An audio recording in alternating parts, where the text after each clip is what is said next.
พี่น้องมื้อนี้เรามากินตำบักแตงเนาะกับต้มไส้อ่อน มาเด้อขอเศร้าเด้อขอเศร้า ฝากติดตามช่องในเด้อช่องอันนี่ NNS เด้อ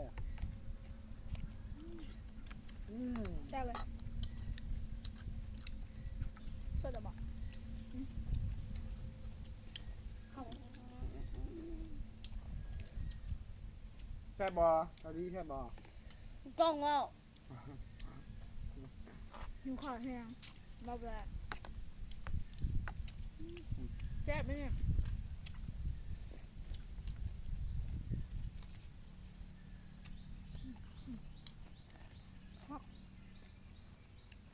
อืมอืมอืม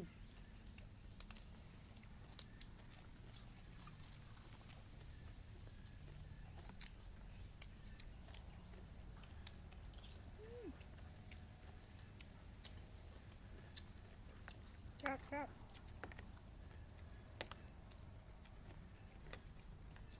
วันนี้ว่าหลายมาได้เด้อหิวข้าว เอาดีคือบ่เว้าเลยว่ะชั่วมิดฮะ หิวข้าว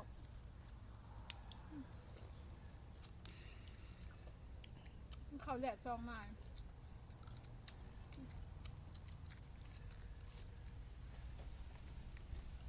เอาเว้านี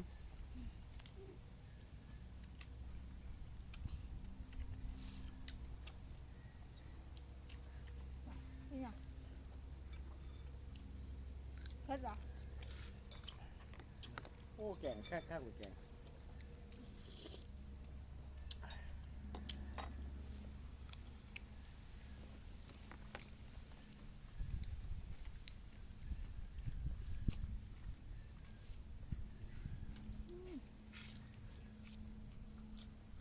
ผักกาดหินผักกาดหิน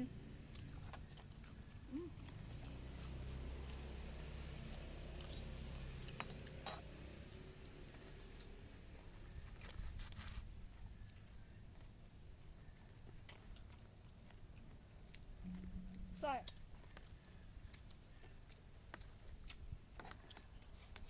ต้มไข่อ่อน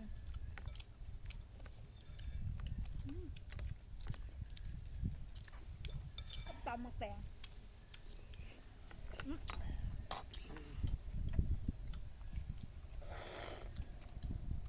โอ้แต่แซ่บเลย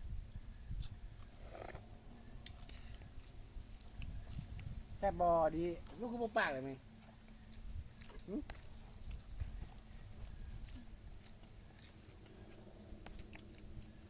เมื่อเช้านี้ลูกเฮ็ดเฮียนวิชาหยังเมื่อเช้านี้โลกอมตัววะ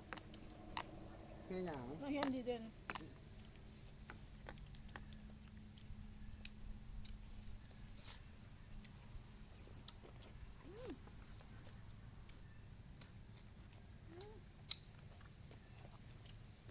เข้าเข้า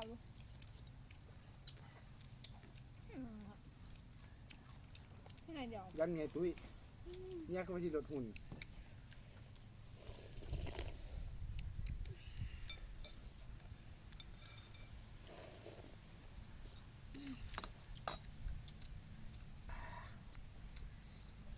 ก็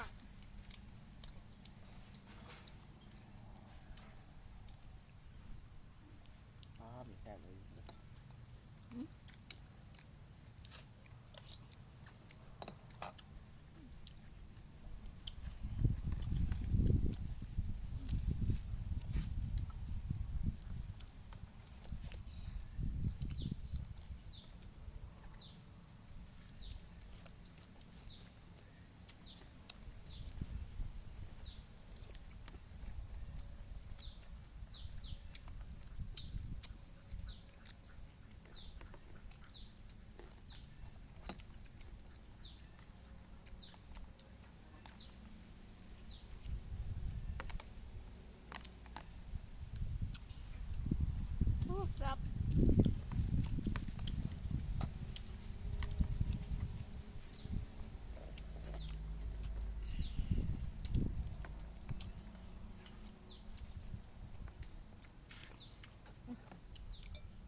ผักหลาย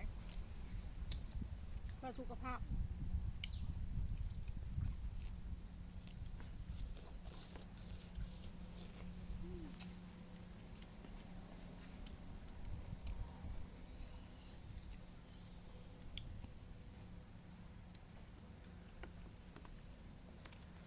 ทำใหญ่ๆแล้วจากบาทแล้ว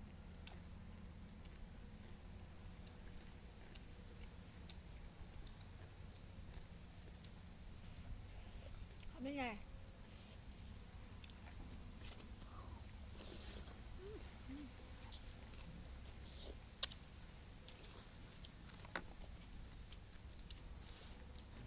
อืม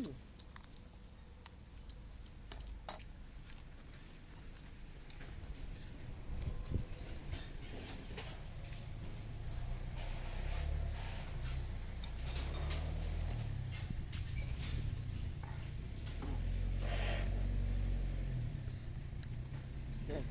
แล้วก็สมัครไงนี่ไงอ่ะ เด็กจังอ่ะ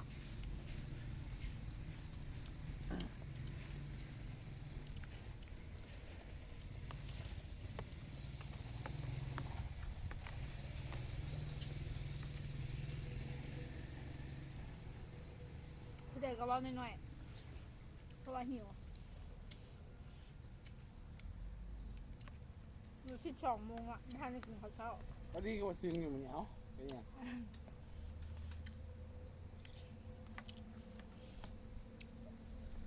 บ่แม่นคิดอันนี้คิดฮอดภาษาบ่คือว่าซึ้งอ่ะอืม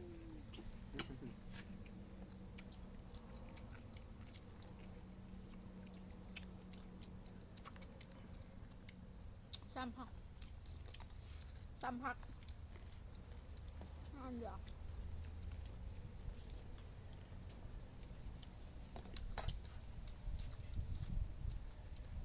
ปิดคลิปเลยคือมันยาวฮะมันยาวแล้วเอาคลิปนี้กับไว้ฉันนี่เนาะเอาไว้อย่างคลิปหน้าจะมาถ่ายว่าว่ากินอย่างเราที่ตามมึงเด้อนะครับว่าเขาจะมาให้เบิ่งไม้ขอบใจ อย่าเฝ้า